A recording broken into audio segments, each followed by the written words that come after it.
Welcome back to another tutorial. दोस्तों बाज़ औक़ात आप YouTube को देख रहे होते हैं वीडियोस, तो आपको किसी स्क्रीनशॉट की ज़रूरत पड़ जाती है। मिसाल के तौर पर आप एक वीडियो देख रहे हैं, उसमें कोई ख़ास सीन चल रहा है, तो आप चाहते हैं यार ये जो फुल स्क्रीन चल रहा है मुझे एज़ इट इज़ यही चीज़ चाहिए। तो इसका शॉर्टकट क्या है? मेरे आपके साथ एक वेबसाइट शेयर करने वाला हूँ, screenshot.com, YouTube screenshot.com।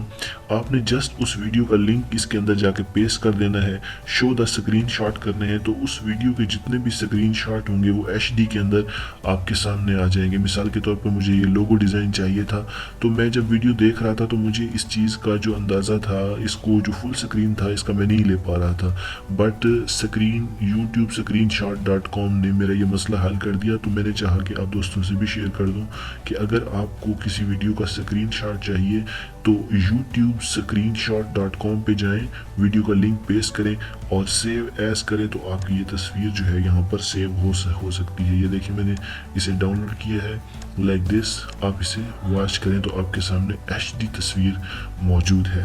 Hope so कि वीडियो अच्छी लगेगी। इस तरह के मज़ीद ट्यूटोरियल देखने के लिए चैनल को सब्सक्राइब करें, वीडियो को लाइक करें। Thanks for watching, stay tuned.